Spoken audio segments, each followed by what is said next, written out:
ඔව් දැන් අද ඉරිදා දවසක් මම මේ කියන්නේ දැන් මගේ ගම නුවරනේ. එතකොට දැන් නුවර ඉන්නකොට අපිට දැනෙනවනේ ටිකක් හැන්දෑවට නිකන් පොඩ්ඩක් ඉර බහැලා යනකොට නිකන් මුහුද ළඟ හිටියානම් හොඳයි. ඒ වගේ පොඩි ෆීලින් එකක් දැනෙනවනේ. එතකොට දැන් කොහොමද ගෙදර ඉඳලාම මේ විදිහට මුහුද වගේ ෆීලින් එකක් හදාගන්නේ කියන එක තමයි මම අද මේ කියලා දෙන්න ලැහැස් වෙන්නේ. දැන් ඔන්න බලන්න දැන් මුහුද ඈත පේනකොට අර පොල් ගසුත් එක්ක ඉර අවුව බැහැගෙන යනකොට නිකන් හැන්දෑවට නිකන් පොඩි අමුතු ලුක් එකක් නේ තියෙන්නේ. ඔන්න දැන් ඒ ලුක් එක වගේ එකක් තමයි දැන් ඔය පෙන්නුම් කරන්නේ. දැන් ඔන්න මුහුද ආසන්නයේ තමයි ඉන්නේ. දැන් ඔන්න ඔය හුලඟත් එනවා.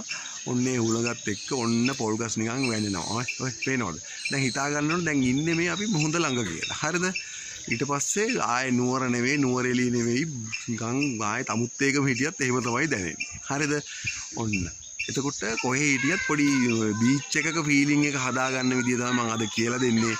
ඔන්න ඔයාලටත් පුළුවන් මේ විදිහට ෆෝන් එක අරන් මේ විදිහට නිකන් ඉර බහැලා යන වෙලාවට හවස 5:00-4:00 වගේ මෙන්න මේ විදිහේ වීඩියෝ එකක් කරගත්තාම මේ මුහුද ළඟ ඉන්න ෆීලිං එක හදාගන්න. පේනවද? නිකන් ඉර බහැලා යනවා. තව චුට්ටක් හැබැයි පාතට આવොත් එහෙම ටිකක් අර මුහුද කියන ගතිය පොඩ්ඩක් ඈත් වෙලා. ඒ නිසා පුළුවන් තරම් ෆෝන් එක මේ විදිහට තියාගෙන මේ විදිහට මුහුදු ෆීලිං එක ගන්න පුළුවන්. හරිද?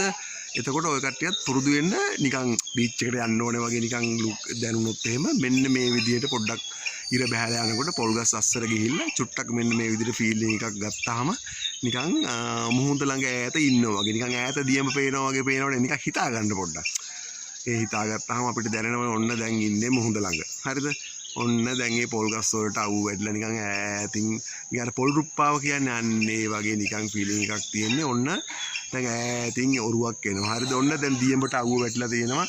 ඒ අවුව වැටිච්ච එකත් එක්ක ඔන්න දැන් ඒ මුහුදු ෆීලිං එක ගන්න. ඔන්නෝමයි ඒ කියන්නේ නුවරඑළිය අනුරාධපුරේ තමුත්තේගම ඔය කොහේ හිටියත් බීච් එකක ෆීලිං එක ගන්න ඔන්න ඔය විදිහට තමයි. ඒක ෆෝන් එකක් තිබ්බාම ඇති බීච් එක ෆීලිං එකක් ගන්න. එහෙනම් යාළුවනේ අදට ඔච්චර. හරිද? ආයෙත් අපි හම්බෙමු. ජය වේවා.